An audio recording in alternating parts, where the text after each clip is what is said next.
Is this chapter 3 or chapter 4? Chapter 3, last part of chapter 3. We're dealing with molarity, and then we'll hit chapter 4. We should be in chapter 4 by the end of the day. So molarity is when we deal with concentration. So let me kind of break it down. How many of you guys make Kool-Aid? I did when I was a kid. Oh, you're too good for it now. You got No, I money now. just try to only drink water. Oh, you only drink water now? No more Kool-Aid? Sometimes I throw Dr. Pepper in there, but no Kool-Aid. They've upgraded Kool-Aid. It's not the same though. What was that? They've upgraded Kool-Aid. It's not the same though. Yeah, that's true. But they still have the original. You know, you still get the little packets. I got a shitload of packets in the lab right now. So and you guys have one in your kit. So you'll be playing with this soon. So when we make Kool-Aid, right, we have that powder. In most cases, we always start off with that little packet of powder, right? Everybody has one in their kits, right? Yep. Yep. Yes. Yeah. Everybody except Dom. Dom will be getting his soon, right? Yeah. Okay. So in that, we can sit there and think about basically molarity in a sense, right? Because we take that little packet and then we put it into a solution, an aqueous solution, water, right? We put in water, do we not? Yeah. Anybody want to doubt me on how to make Kool-Aid? I made Kool-Aid for a long time. I still make Kool-Aid every once in a while because I work on a budget. Okay? So we put Kool-Aid, and what else do we put in there? Sugar. Sugar, right? And so we put various concentrations of sugar in our Kool-Aid, right? So with that little packet, we have water and we have sugar. Okay, so when we talk about molarity, we're taking a look at the moles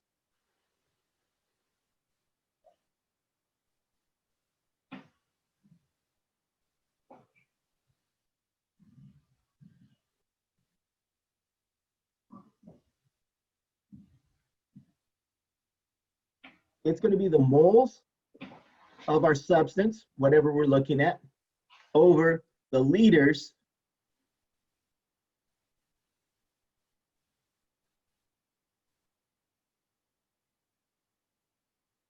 of the entire solution.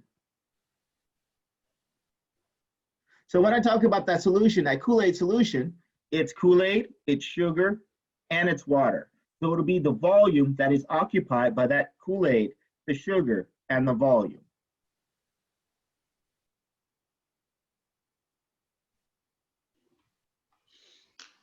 Now, when we talk about moles, moles to us is what?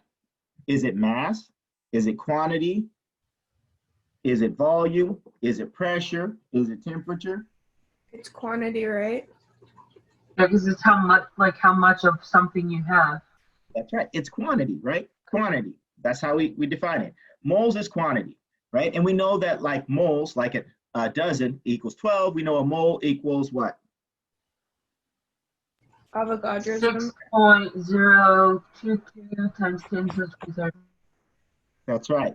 Avogadro's number, which is 6.022 times 10 to the 23rd. Everybody already has that tattooed on their butts, so you guys are good to go, right? Because every time you sit down to take a test, you'll be like, oh yeah, I remember it. Is that correct? Yes. Oh yeah. Yes. Okay. So we know that it's quantity, right? And that's going to be kind of important for us because then if we take a little bit of that, of our Kool-Aid solution, right, and we put it in a cup, we know how much sugar we're giving to our kids, to our boyfriend, to our husbands, or if we put a couple of things of poison in there too, we know exactly how much poison we're giving to him to give him diarrhea or something like that because you know he was cheating last night, you know? So we are able to sit there and calculate based upon the molarity that we're starting with. So that's kind of a good thing, isn't it? Yeah. Yeah, I think it is. It's a great thing to kind of have an idea of how much you're giving of something, right? So as I said, boyfriend out cheating, right? And you want to teach him a lesson. You don't want to kill him, right? You just want to teach him a lesson. So you want to give him a really bad case of diarrhea, right? So there's various chemicals you can just drop off in there But if you do too much, he can shit himself to death. And you don't want that to happen. You just want to teach him a lesson, right? Okay, I guess nobody's as vindictive as I am, huh? I'm joking. I've never done that. Not yet, at least. Anyway, so the point is that we can sit there and make sure that we give the right concentration or the right dosage based upon solutions, in a solution, right? You guys, how many of you guys are planning to be nurses or doctors or Yep. anesthesists or pharmacists? Yeah. Yep. Right here. Yeah. This is the part that you really want to start paying attention to, right? I mean, don't get me wrong. All the other stuff is important too, because you kind of need it to build up on this. This is it, because it deals with concentrations. How much of a dosage are you giving a patient? How much of a drug are you going to be adding to an IV? All of that deals with concentration, okay? So molarity is a form of concentration. We'll be talking about various forms of concentrations, and a lot of them will pertain to specific fields, right? But molarity is kind of a universal one. It's something that we use in pharmacology. We use it in medicine. We use it in, often we will call it in medicine the dosage. What is the dosage per weight of an individual? Okay, so these are going to be essential for us to understand. So one of the things that we have to understand is what a solution is, right? Or the formal definition of a solution, right? Because I told you it's like Kool-Aid. We have the Kool-Aid packet that we dump in there. We have the sugar that we dump in there, and we have the water, okay? So it's basically a mixture of three components that are all together. You have the Kool-Aid, sugar, and the water, three different components. Are they interacting with each other? Yes. Are they? There's a chemical reaction going on? Yeah, the color changes. But wasn't the powder originally red? Yeah, but change the water. It changed the water. It So- didn't change the water. Water's Oh, still so water. one says it didn't change the water. What happened? The powder dissolves. The powder dissolves, right? So the powder is actually suspended in solution. It doesn't mean that there's a physical reaction, but there's not a chemical reaction. Do you understand the difference? We talked about it quite a bit. Physical reaction versus chemical reaction. Yep. So the water and the dye are interacting, right? But it's not a chemical reaction. They're just physically touching each other, right? The water is using its characteristic to hold the dye into space, into a position. So that's a physical reaction. It's not a chemical reaction. Nothing blew up. You're not getting light emitted. No heat is being generated, right? The dye itself isn't changing color. It's the same color it was. Right. So we are physically combining three substances. Each of them are still accessible. And in theory, we can sit there and separate them. Can we not? It would take a while, but yeah. Yeah, it would take a while. We could boil the water off and get all the water back. And then we'd be left with the powder and the sugar. Right? We could sit there and, let's say, use filtration, because the sugar molecule is less than the size of the dye molecule. So we could collect the dye on a filter and then let the sugar go through. So there's various ways that we can sit there and separate the three and get them originally back. So that tells me again that that is a physical reaction, not a chemical reaction. Although we put them all together to make one solution that tastes like heaven. Come on, tell me Kool-Aid ain't good. Anybody want to argue? After a long day of swimming, it's the best. It's like the nectar of the gods, Kool-Aid. Okay, so we're talking about solutions. So when we talk about solutions, we have two major components of a solution. It is the solvent and the solute. So in the case of Kool-Aid, we have three. But can you tell me, what is the solvent? Solvent is used to dissolve everything, is what we're putting it in. It's usually the component that has the most abundance. The water. The water is our solvent. What is our solute? Sugar and Kool-Aid. Sugar in our Kool-Aid. So those two represents our solute. So both of those are being dissolved in the water. So the water is holding those in solution, so we're able to sit there and do it. And so that's the whole purpose of a solution, is that we're able to dissolve things in our solvent. Okay, so the solution is a combination of the solvent and the solute, where the solvent, just the water, the solute is just what we're looking at specifically, the sugar and the Kool-Aid. Questions, concerns? Anybody want to give me money? Donate to the Poor Instructor Fund? What about the Poor Student Fund? I think there's more poor instructors right now. We're struggling. We understand you guys are poor.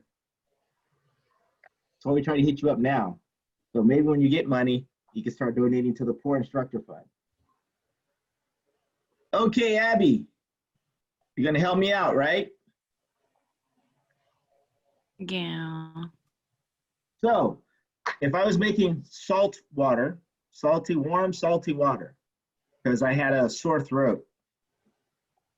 So that process, you know, I take some salt, I take some warm, salty water. What is going to be my solute? What is going to be my solvent? And what is going to be my solution? Okay.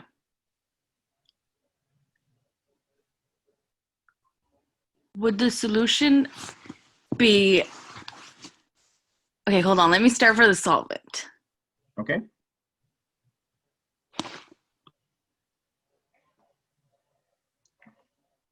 Would the solvent be the salt?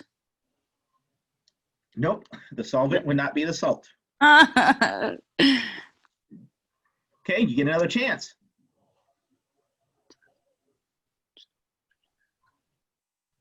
Wait, okay, so then, wait, can you repeat the question? Wait, the salt, you pour salt in the water, right? I pour salt in the water. Uh-huh. I'm making warm, salty water to gargle with. Okay. So, now tell me, what is my solvent? What is my solute? And what is my solution? And think about what you just said. Use that as a reference point. Yes, that's what I'm thinking about. You got a 50-50 chance, girl. Come on, you can do this. I believe in you. 50-50. You already gave me one wrong, so then you should get 100% on this one, right? So if the solvent isn't the salt, then The what must it solvent? be? If solvent must be the water? That is right. So again, we know that the solvent is going to be the one that is most abundant. Okay. But that's just the simplest way of defining it. Okay? Yeah, Okay, so then a solute by default must be the salt. the salt. Okay, and the solution is Basically, it's Come. everything. exactly coming together, everything, right? So it's the salt and the water. Okay, we're clear. We're good. Yeah. Okay.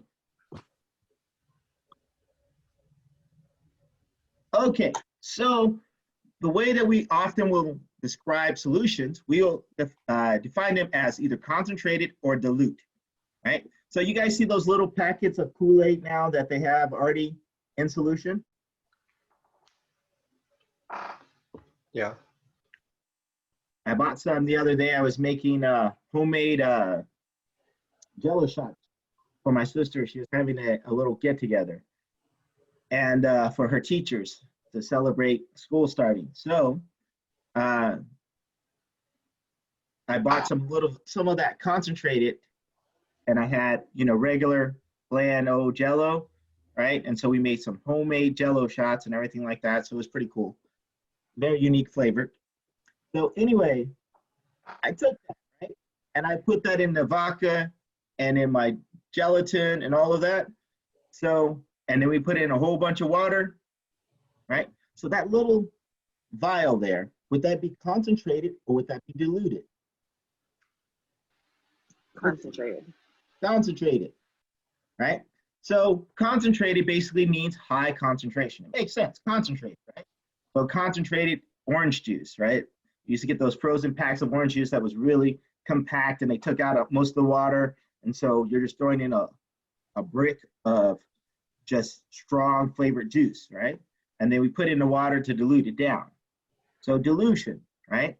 So diluted means low concentration, and that means that you basically diluted down that solute. Okay, questions? Concerns?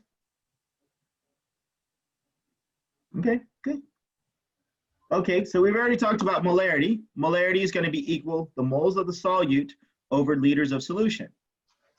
Okay, simple, not too hard, not too complicated. Yep. No, maybe. So let's say we're talking about our salt water. And I told you that I have 2 moles of salt. I like my salt water really salty.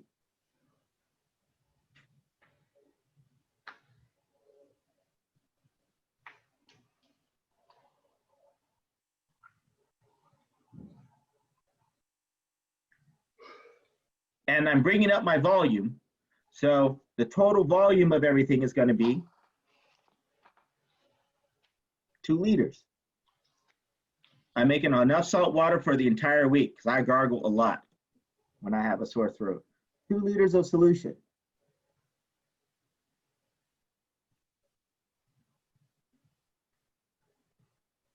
What is the molarity? 1. Okay, that is correct. So our molarity is just going to be 2 moles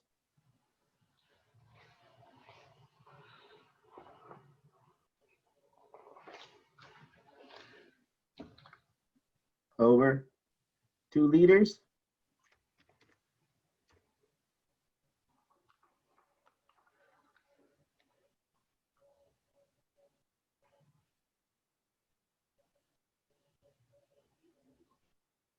So then it's just moles per liter Yep. for your So molarity, for your. Yep. So that capital M, and usually we put a line underneath it because you're going to see a lot of M's. I hate to tell you this, we run out of letters real early, and so you're going to see a lot of M's for a lot of different things because we use M for mass, right? But usually that's the lowercase m, right? But then there's also going to be using another lowercase m for molality, which is different. And we'll talk about that a little bit later. So the way we would write that is 1 capital M underlined, and occasionally you'll just see M, and then it'll say what it is. What is that solution? The solute in the solution. So it's 1 molar sodium chloride. Okay. So it's understood that it's in water, so it's 1 molar sodium chloride. You guys get that? And that's why you're just focusing on the solvent. That's right. Its Yeah. assumption is in water.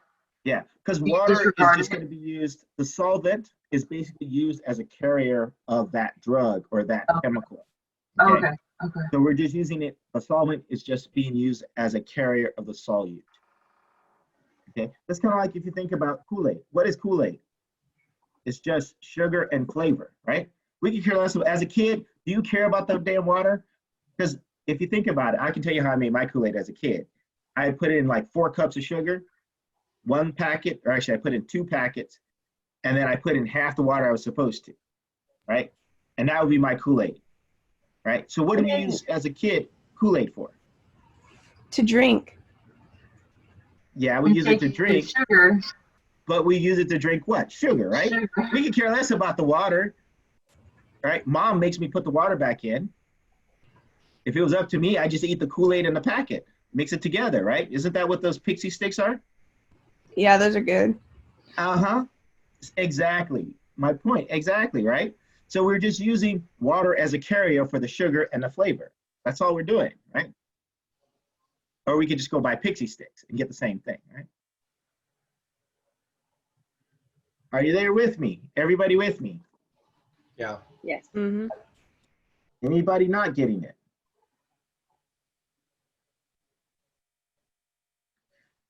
Sadie, I have a question for you. Yeah. What are the units for molarity? What are the units? Units.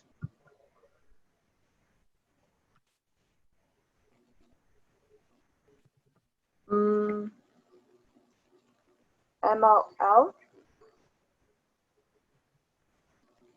ML, mole per liter? Is that Yes. what you're telling me? Is that correct? Gotta say it with I confidence. think. Moles per liter, that is the units. Okay, so you wanna remember that. Anytime that you see molarity, not molality, not molar. Occasionally they'll use molar for a substitution, but you know that's gonna be moles per liter, okay? So molarity is always gonna be moles per liter. Moles of solute over moles of solution. Now, okay, so I'm gonna say this, and this is something that I want you to think about.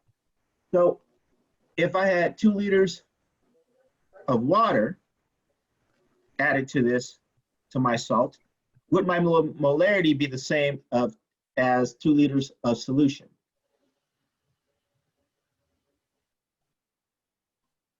Can you repeat that? That confused me. That was the point of it. So if I No, had but like I 2 don't know what you're asking. If you add 2 liters to the already previous 2 solution, if I had 2 liters of water, and then I added 2 liters to 2 molars of salt, would that give me the same molarity?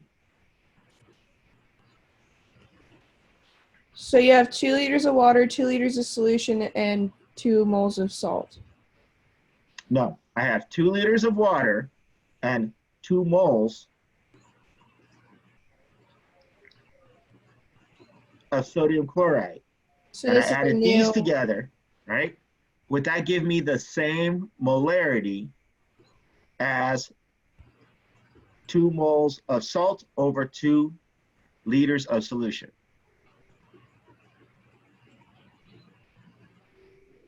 Do you want me to draw you a picture? That help? I don't know why you put the plus sign. That means plus. They're adding together, plus. When I add something to something else, what do I use? But that is not how you find molarity. That is true. That is not how I find molarity. And that is the point. So in this case, I have 2 liters of water, right? That means it's just pure water. And then I have 2 moles of salt. So my volume is going to be greater overall for the solution, greater than 2 liters, right? Depending on how much space that salt takes up. So if the salt takes up, let's say 50 mils, which it'll probably take up more than that if we calculate the weight. So if that salt takes up, let's say 50 mils, for kicks and giggles, then I have a 2.05 liter solution. Do you understand?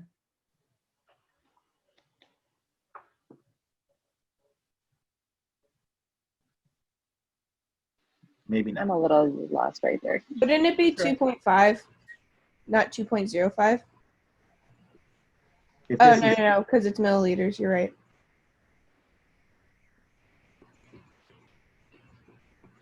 So I have this cup, right? Here's my cup.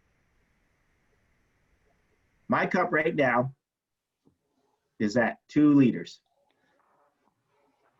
Now, what happens if I add salt? Is it going to stay at 2 liters? Increase. It's going to increase. So as I add my salt,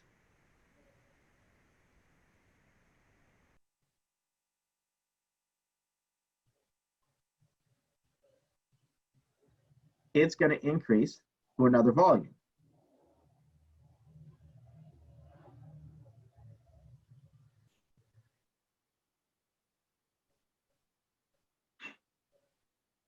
Okay. Does that make sense? Yes. Yes.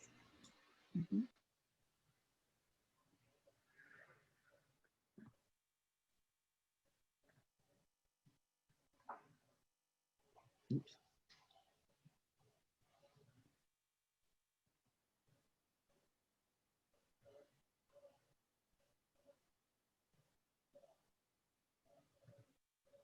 Okay, so when we're calculating our solution, we want to make sure that we already included the solvent.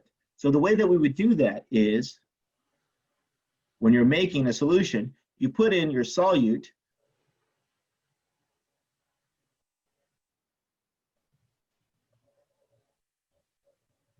then we add our water,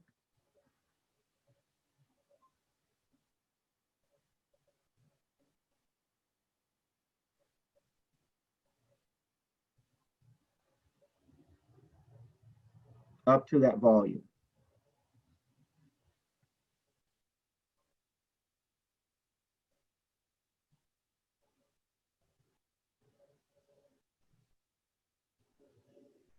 Okay, so that guarantees that we're at the volume that we say our solution is at. Does that make sense? Yes. Yeah. Okay.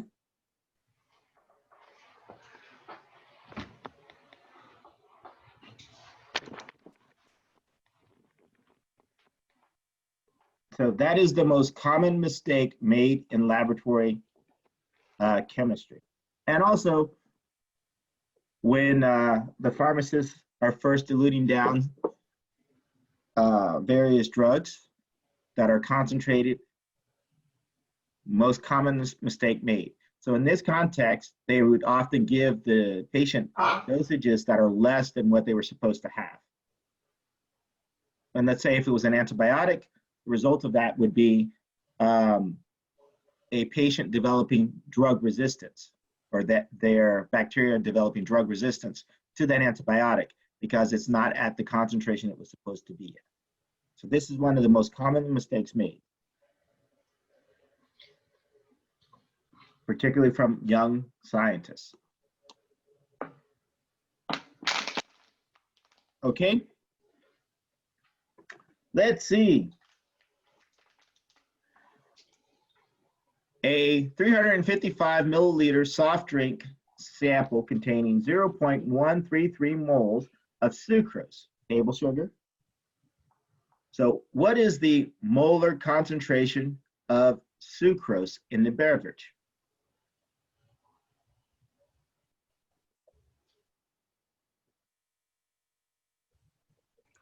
So what are we going to first do? Convert your milliliters to liters. Okay, so we're going to convert our milliliters to liters. So we have 355 milliliters. Then how do I change that to liters? It would be 0.355. Okay, that doesn't tell me how I do it, Maddie. Come on, work with me.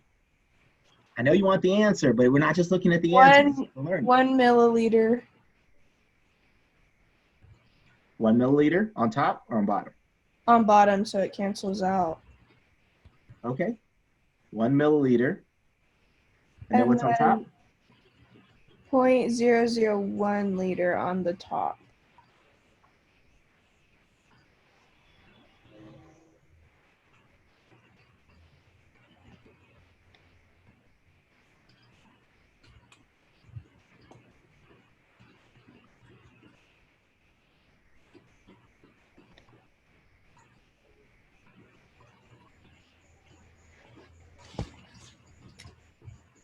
Okay, so we got 0.355 liters. Is that correct? Yeah. Okay. So then what do we do with that? You set up your equation, so 0.133 mole over 0.355 liters.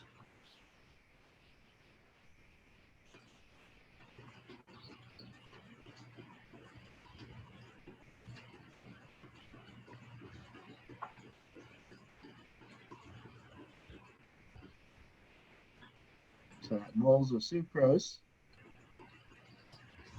over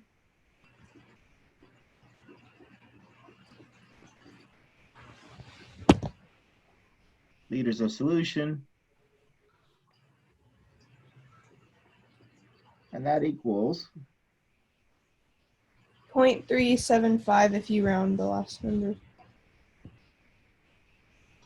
and we're expecting to have how many sig figs? 3.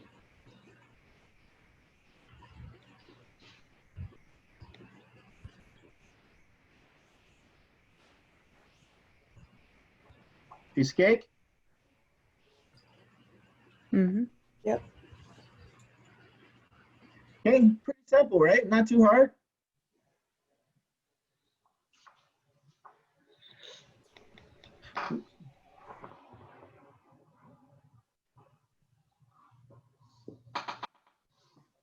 Okay, so we've already talked about what a dilution is, right? So normally what we have in laboratory settings, and then often in pharmacological settings, we will have what we call a stock solution. So that stock solution will be at one concentration, which is typically higher. So that'll be your concentrated solution, your stock solution. And then because we don't want to take up a lot of room or for whatever reasons, we will sit there and make the dilutions as needed. So as the pharmacy is making your cough medicine, they'll take that stock solution of cough medicine and they'll dilute it down to the appropriate volume so that you'd have the right concentration for that patient. Okay? So are we good? You kind of got that? So stock solution is another form of saying something that is going to be concentrated, and then you'll dilute that down to make your dilution. Okay. Questions, concerns?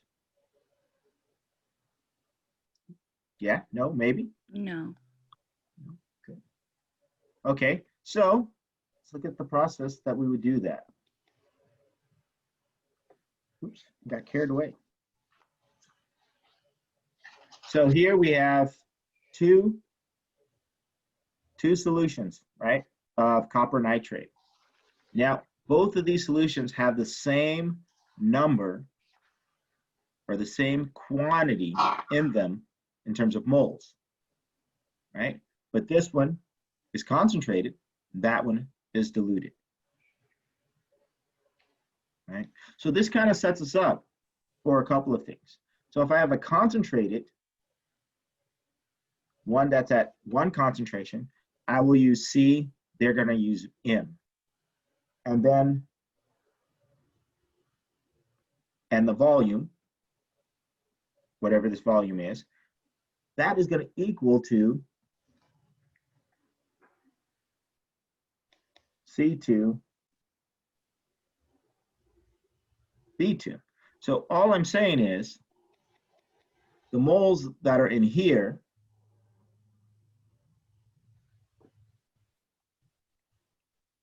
moles of 1 is going to equal moles of 2. Because this here represents our concentration, which we are defining as moles per liter times that volume. We know that volume. And then we have the concentration of this guy and that volume. So I can say C1 is equal to V1. That means, I'm sorry, C1 V1 is equal to C2 V2. Okay? Because we know that the moles in both of those are exactly the same. Is that clear? Yeah. So that equation is for finding the solution of your solvent in each one. That's right. So you can use it. So if I gave you the stock solution and how much you're adding, and then I tell you I want this many volumes, what is going to be the concentration, right? Or if I want this concentration, how much volume do I need to add? Okay. Okay.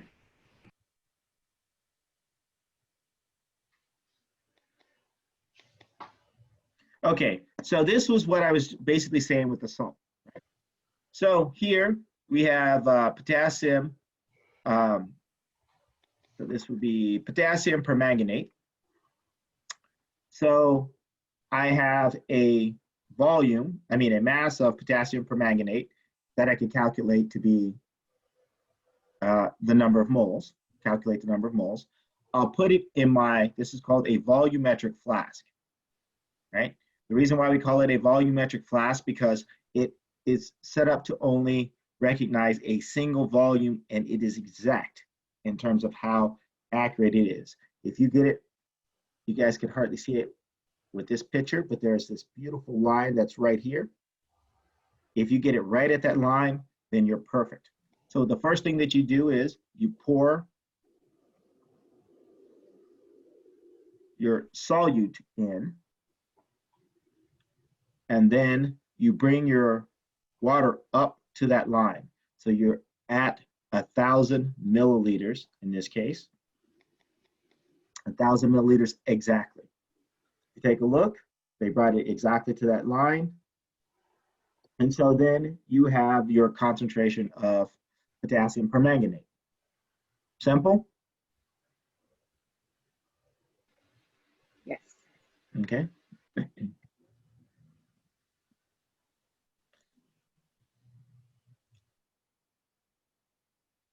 Okay. Oops. There. Okay, so we've talked about the concept of diluting solutions. So this is just basically showing you the number of moles is equal to the molarity, so times the liters or the volume. So I say C over V, and that's going to equal your number of moles, which is represented here by N. Okay, so here, if we have one that has a N number of moles, and that's M, our molarity, times our volume, which is L. And then we have another one that has a different molarity and L, but we have it so that the number of moles are exactly the same. Come on. So then we get to sit there and say ML1, I say M1L1 equals M2L2, or we can use a very generic equation, which is the one that I gave you, C1 times V1 equals C2 times V2, because we will often use concentration in various units, and so it's to our benefit to be as generic as possible, remembering C1 V1 equals C2 V2. Okay, questions, concerns, Gash? Okay, so how do we use it? Okay, let's see. I'm picking on Dom. Dom, today's your day. So Dom, can you help me out with this problem?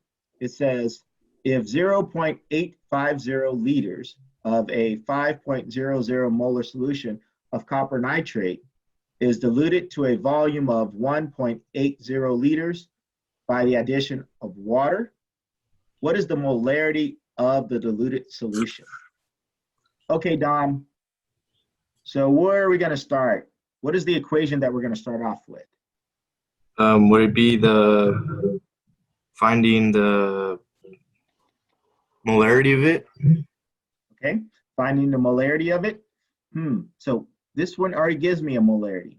Okay. So we already kind of got the molarity of things. We want to find the molarity of the diluted one. Yeah, you're right. So what equation would I use that we just talked about? Would it be the C1 times CV, or? That's right. C1 times V1 Yeah. equals C2 times V2. That the one you're talking about? Yeah. Okay. So in this case, what is going to be my C1? What is going to be my concentrated solution? Usually that's the one that we put in our C1. Would it be the 0.85 liters? So concentration is going to be in molarity. Yeah, right? the 5. Liters is volume. So my C1 is going to be 5. That's right. It's going to be 5.0 molar. So then my V1, which is volume, is going to be, 0.85. okay?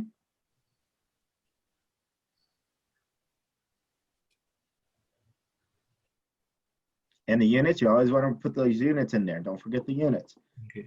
0.85 liters, because otherwise we don't know what we're talking about, right? So, and then my V2 is, because it tells me the volume of, 1.8 liters. okay? Good job. And I like how you put that emphasis on liters. Good job. Okay, so we can just rearrange this equation. We are pretty good at math at this point, right? So how can we solve for, we're looking to solve for C2, because that's what's missing. C2 is a big question. Divide the volume, right? Okay, so To we get have C2 by itself. That's right, get C2 by itself. So we get C1 times V1 over V2. And then it's just plug and chug, right? So we plug in our values.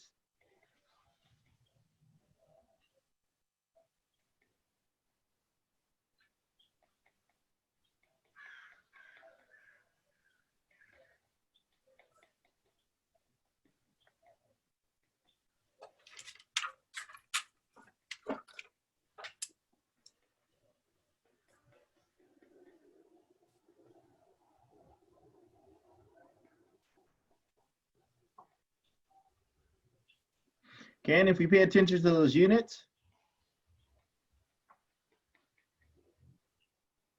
liters are going to cancel out, and then we're just going to be left with molarity, which is what we want. So we get our C2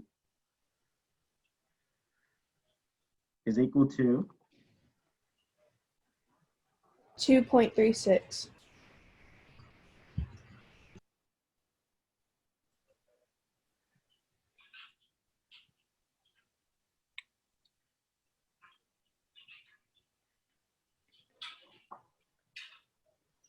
piece of cake. Yeah. Now, I don't want to hear it's a piece of cake when you do it, Dr. Henry. I want to hear it's a piece of cake when you guys do it on your homework assignments, right? Is that correct? Yeah. Okay. I'll do my So- best. What was you'll do your best. Hey, that's all I can ask. If you've given me your all, if you give me 110%, that's all I can ask of you. Maybe 120, but. Okay, questions, concerns? So good job, Dom. Good job, Maddie. Good job, Cassie. So, you ready for the next one? Yeah. Okay, good.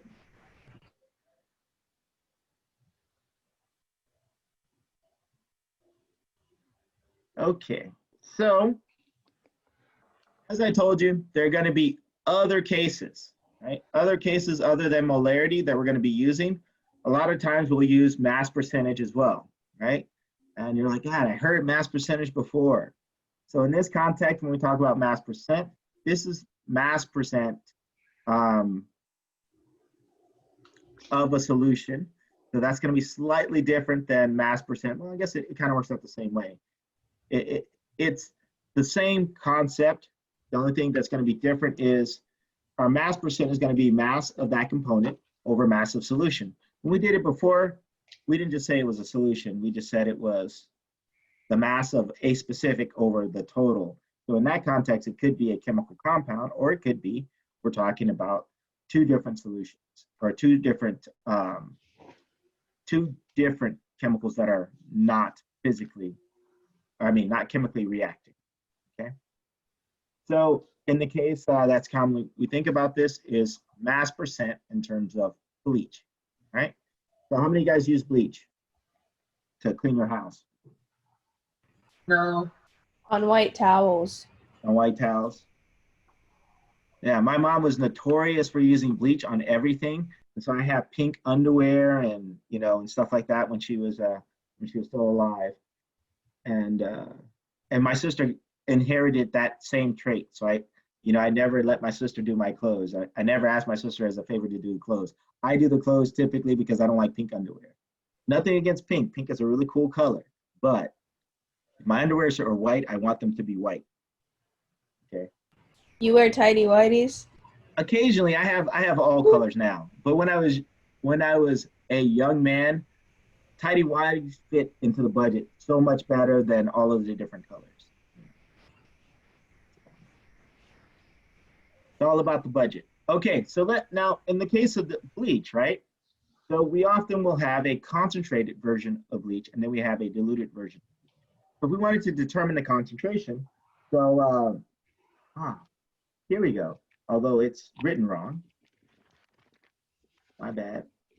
So we have, this is the chemical compound for bleach. Bleach is just sodium hypochlorite, right? You guys already knew that, right? You looked on the label already? And you knew how to write it out because you know nomenclature like the back of your hand, right? Isn't that right? If that's what you want to hear. So you're blowing smoke in my butt. That's what you're telling me, Maddie?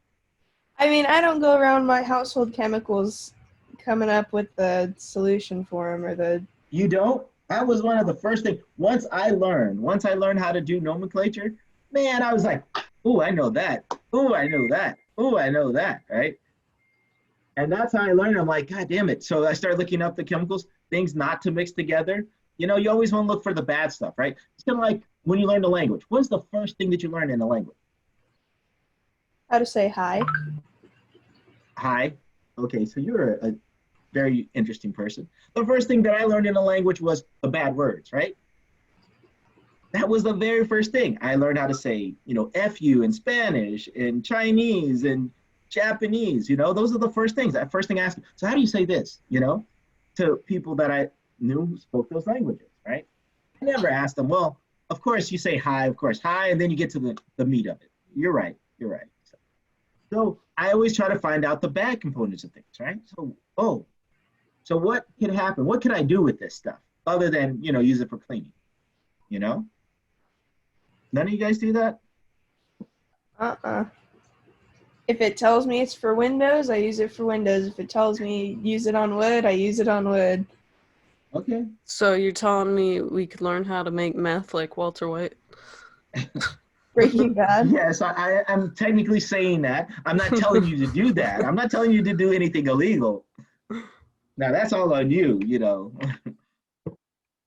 Although I want my cut, though. You know, that's what I'm just saying at the end. I didn't tell you a word, but I want a portion of it. Okay, questions, concerns, cash. So let's look at this, right? So we talked about, that's one. So let's figure this out. So if I have 74.4% sodium hypochlorite, sodium 7.4% sodium hypochlorite. So how much water must I have in the solution?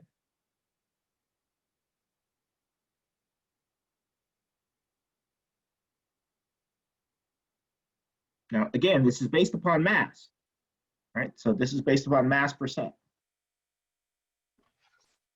Would it be 92.6? Okay. Oops, went the wrong way. Oops. So,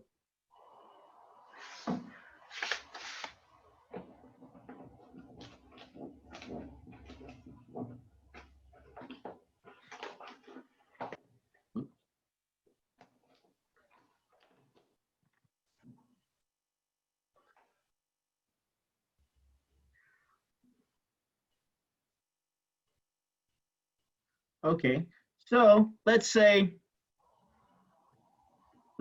we want it, say we have a stock solution, and our stock solution is, that's usually what, 30%.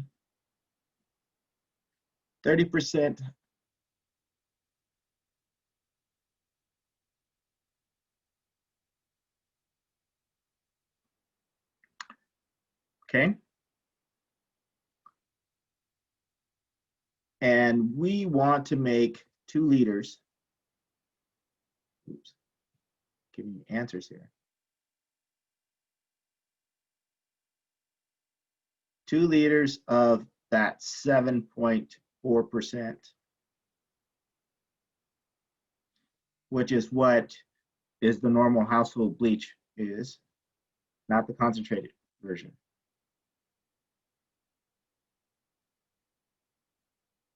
How much stock solution must I use if it's 30%? So how would I calculate that?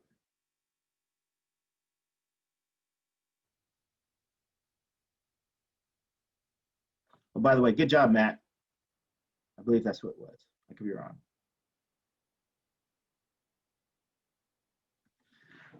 Okay, so 30% of sodium chlorate, and I'm making 2.0 liters.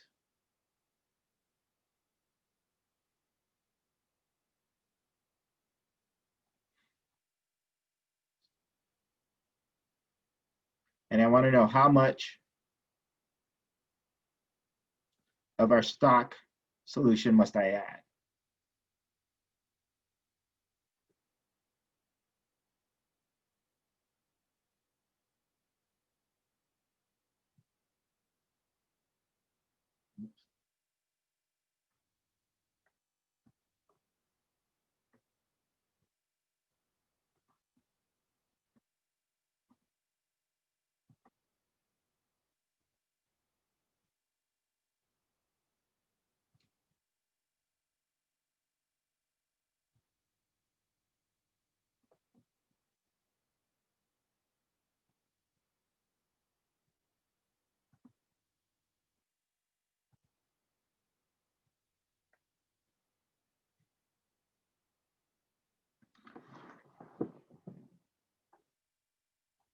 Mauricio. So you gonna help me out with this one?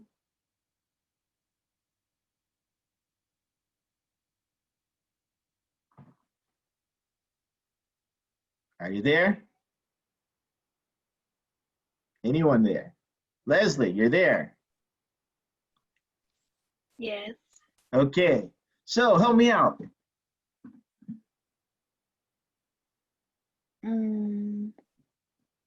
So what am I gonna do in this case?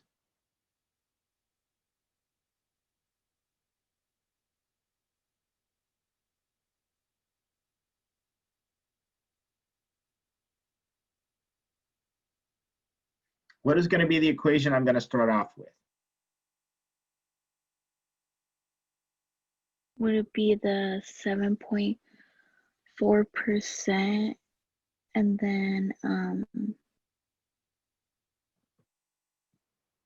would you have to put the 20 liters on the top? Okay, so what equation am I gonna start off with? Since both of these are percentages, these percentages are representing what again? What do they represent?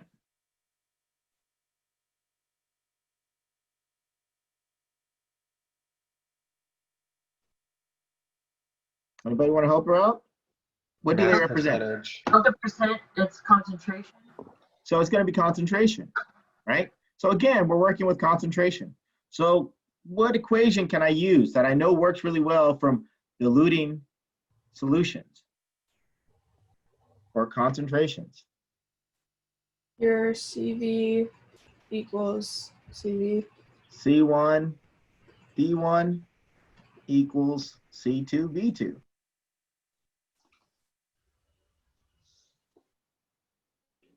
Okay, so it's going to be the same equation, all right? Because it is, we're working with concentration. Instead of saying molar, now we're saying percentage. So then, where's my C1? Who's my C1? Who's my concentrated guy? Is 30% more concentrated than 7.4%? Yeah. Yes, because it's closer to 100. Okay, so we're going to say that's going to be my C1, right? So then by default, who's going to be my C2? 7.4. Okay, so this guy's going to be my C2. So then who's going to be my V1? Or is that what I'm looking for? Isn't that what you're trying to find? Okay, I don't know my V1. V1 is unknown. So that's a question mark. Did I try that backwards? Okay. Question mark. And then my V2 is,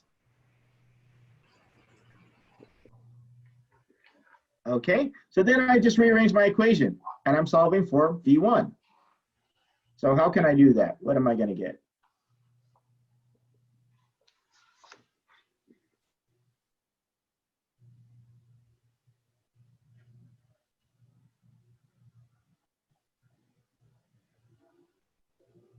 Okay, not everybody yell at me once.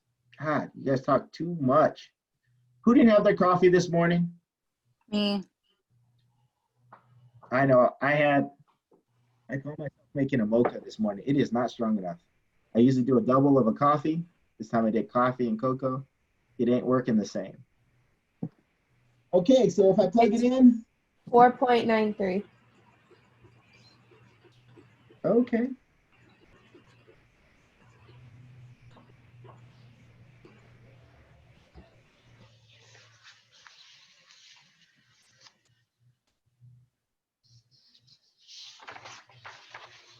So now you see how valuable that equation is?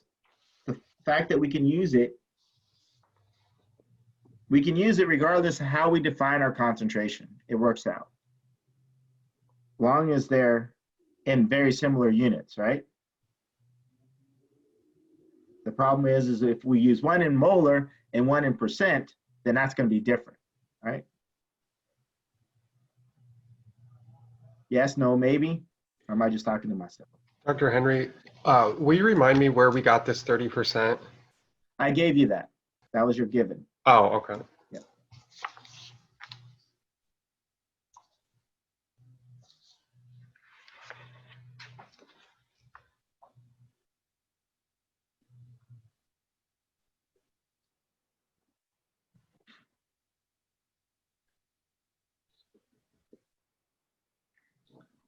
What was the answer again, Maddie? 4.93.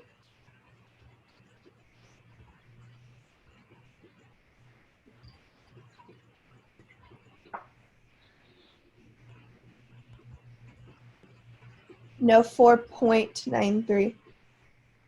We're not making 20, it was 2 liters. That's a decimal there. Oh. Okay, yeah, I put in 20. And then how many sig figs should it be? I have 2 here, I have 2 here, I have 3 here.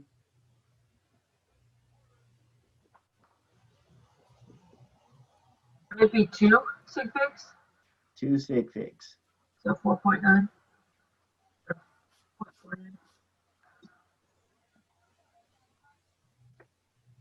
Okay, piece of cake.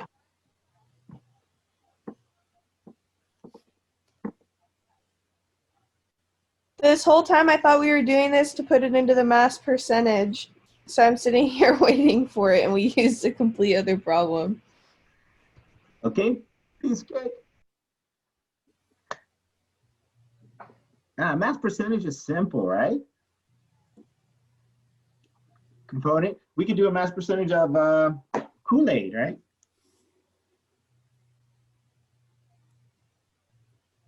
So let's do one for Kool-Aid. So let's say the packet weighs, anybody got their packet with them? Of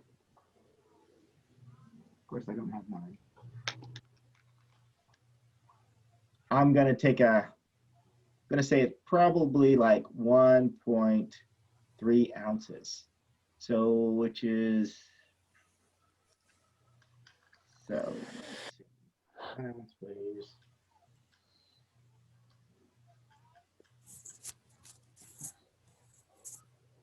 So I'm gonna say it's probably like, I'm gonna take a guess here.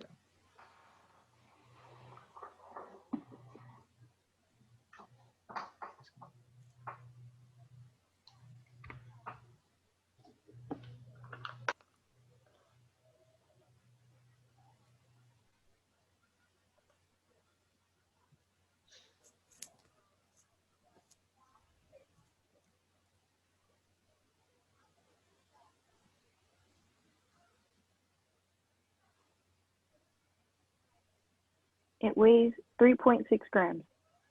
3.6 grams? Okay.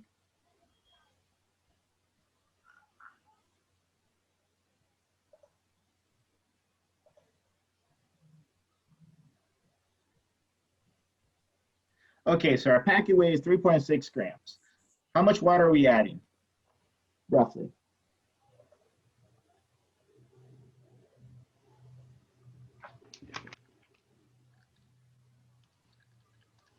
Isn't it about a liter per pack, roughly?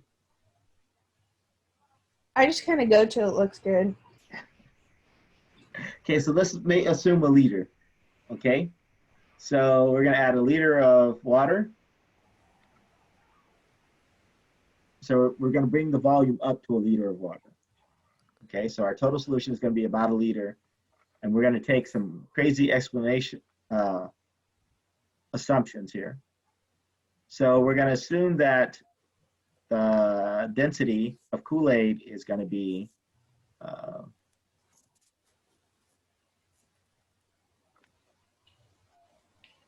1.01 grams per liter. That's going to be the density.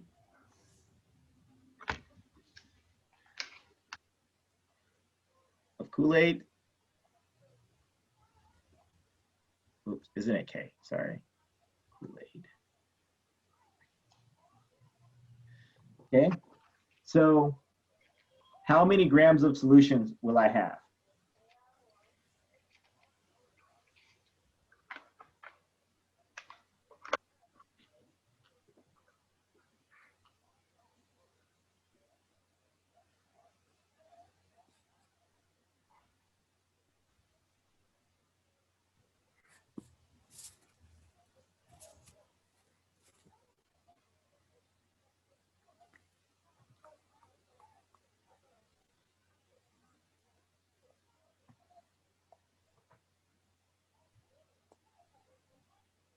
So how would I calculate the grams of solution if I'm given the density of my solution? What is density?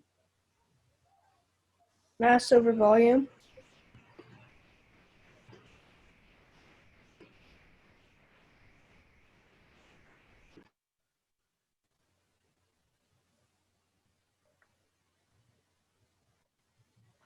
What is my volume in this case? 1 liter. Okay, and what is the density? 1.01 gram. So can I calculate the mass? You times them together. So mass would equal density times volume. Yeah.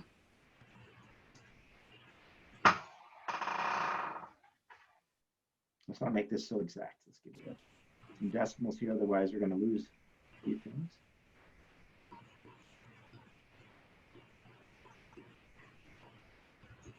Okay, so I have the density is 1.01 grams.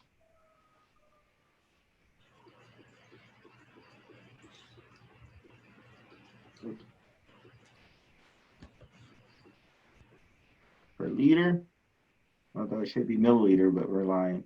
In this case, and we're saying it's 1.00 liters.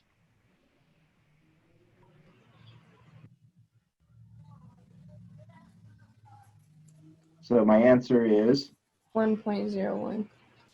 grams. And then if I added the Kool-Aid, I should actually make this a little more realistic. So it would be the mass of the solution. Oh, that would be way too much. So let me make a correction here, because this should be milliliters. So it actually works out right. So if that was milliliters, how would that change our value?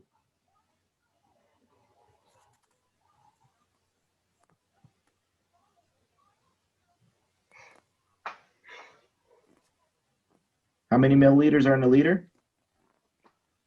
1,000. .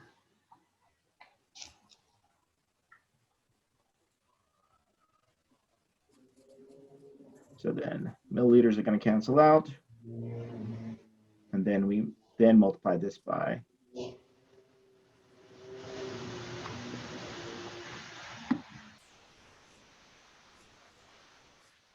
our 1 point.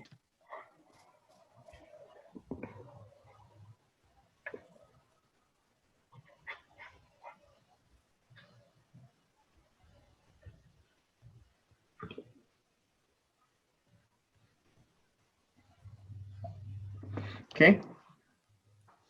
So then this would be our mass of our solution.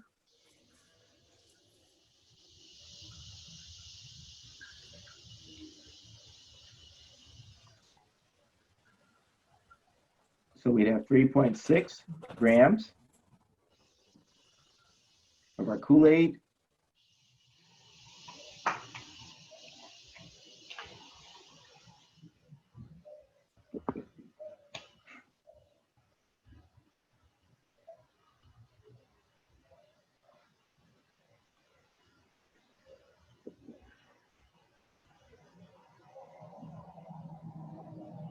So our final answer is going to be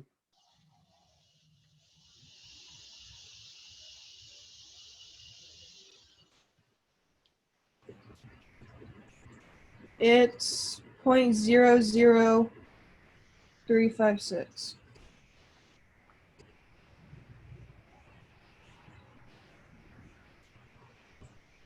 Did you multiply by 100? I got Oh, 0.356. yeah, 0.356.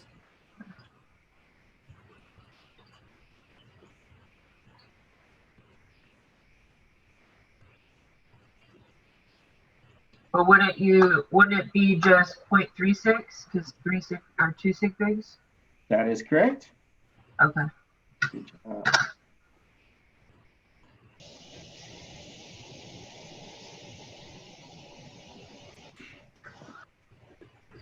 Okay, questions, concerns, Gash? So if we're given our density, we know that we can use the density to calculate the mass, right? And you guys haven't forgot about density, right? Nope. Right, Judy? No. No. Good.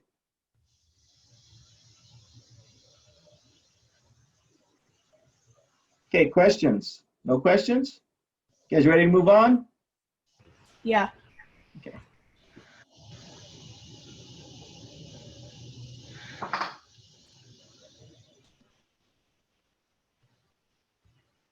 Okay, so the next, oops, I got carried away. So we can also do percent volume, right? And that's another way that we can sit there and define our concentration. But in this case, we talk about the volume of the solute divided by the volume of solution and multiply that by 100. So very similar to the mass, but now we're just using volume. Simple?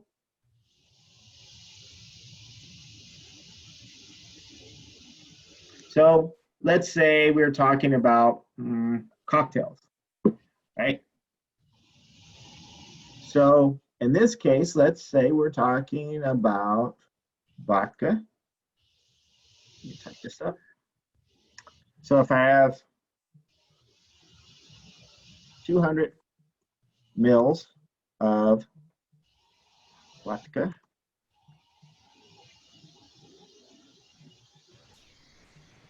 and I'm dividing it by, my solution is a liter.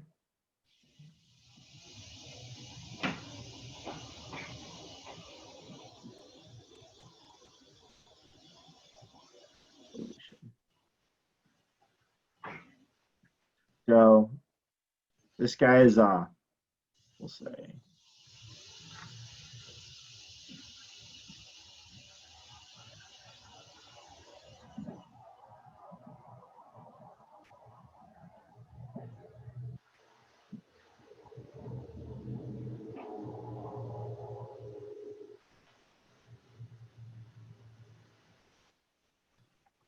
.200 proof, which it would be 100% alcohol. So we have 200%, 200 mils of 200 proof vodka in a liter of solution. So what is going to be my percent volume?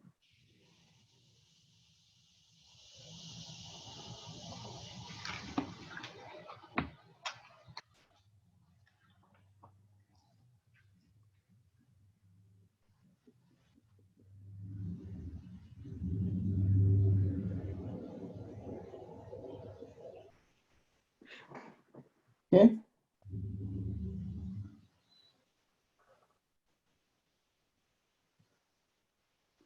$20. Okay, so how did you get 20? I changed my milliliters to liters to get 0.200, and then I divided that by the 1 liter and multiplied it by 100. Okay.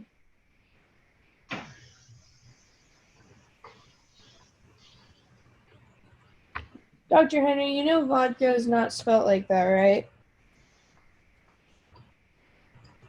Because you wrote it that way too. What's the city for that? It's a D, right? Not an L. Yeah. Because I keep reading Volca. Vodka. He's got an accent now. Is that better? Yeah. Well, I thought I didn't care about that one. I just was confused. Okay. Are you making fun of my accent? You don't even have an accent. I know. He does when he writes vodka. It's supposed to be vodka, like an accent. I think he's Russian.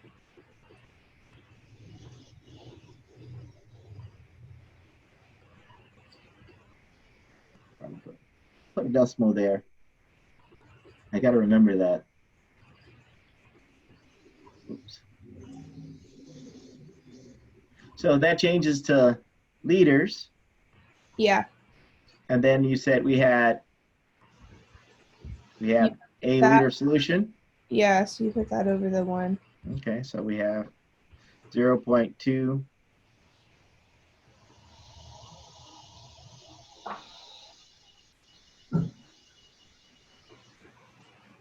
Multiply that by 100, Yeah. and we call it a day. That gives me my 20%.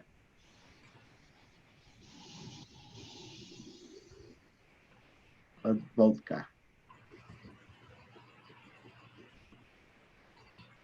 Okay, piece of cake. Mm-hmm. Yep.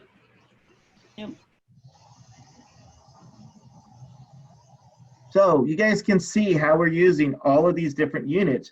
They all mean concentration to us, but in different forms, right? So here we're working with liquids and liquids. The other ones we're working with a mass and a liquid.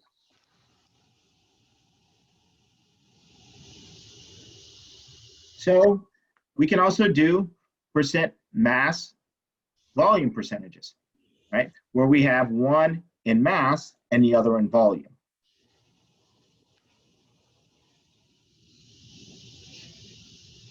Like we could have done our Kool-Aid earlier, right? Because we had the volume of it.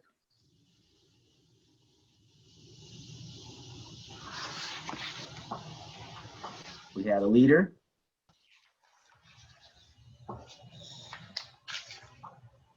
And we had 3.6 grams of Kool-Aid.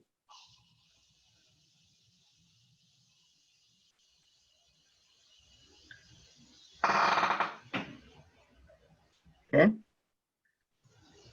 So in that case,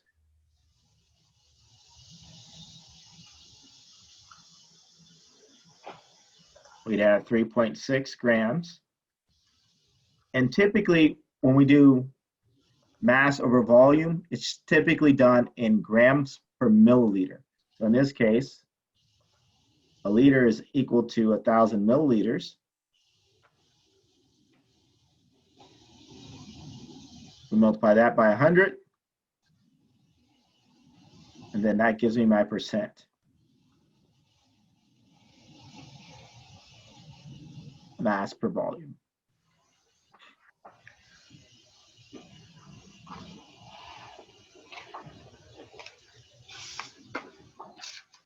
Okay. Piece of cake. Are you with me? Are we on the same page? Mm-hmm. Mm-hmm.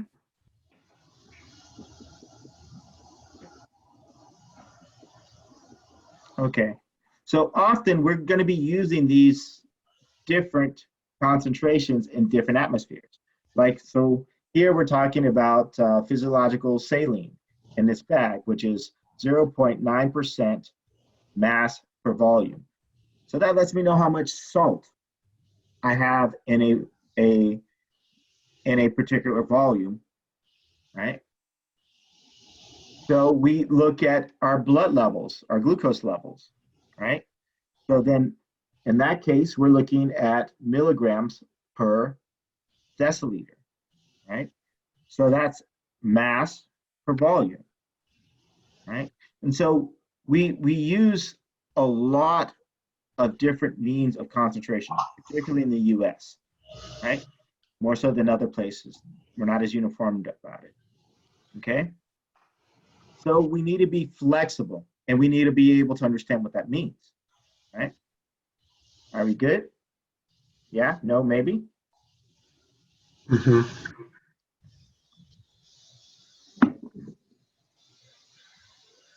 So I'm not just teaching you stuff because I want to make you suffer, at least not completely, you know. Okay, so our last ones that I want to talk about is parts per million and parts per billion. Often when the concentrations or the solutes are so low, we will put them in units as parts per million, ppms. Have you heard of ppms before? This often deals with toxicity or levels of lead in water or amounts of mercury in fish, you know. So we have what we call parts per million, which means that we have the mass of the solute divided by the mass of the solution times 1,000,000. And parts per billion, which is the mass of the solute over the mass of the solution times 1,000,000,000. Simple, right? So it's just mass solute over mass solution times 1,000,000,000. Piece of cake. So we use these often when we're talking about drug toxicities. So like say drugs in a person's body, or we'll talk about minerals found in water, right? You know, the case of the children that were in Flint, Michigan, that had lead poisoning. So those were in levels of parts per billion, but those small levels cause severe damages. Okay, so we need to be able to understand that even small concentrations can be toxic enough to cause severe damage. And we need to be able to understand what we're talking about when we're talking about parts per billion. Okay, and so those are typically used for very, very low concentrations. Okay, are we clear? Yes. Yeah. Okay. Okay, so we'll often talk about it in terms of bacteria as well too. So like, you know, that some of the meat that you guys get, those actually have various pathogenic bacteria, but the levels are so low that they meet federal standards, you know, and stuff like that. So we'll sit there and determine concentration of contaminants as well in foods and drinking water and things to that extent. Okay, well, that's chapter 3. So we're going to be starting chapter 4 on Thursday. Are there any questions?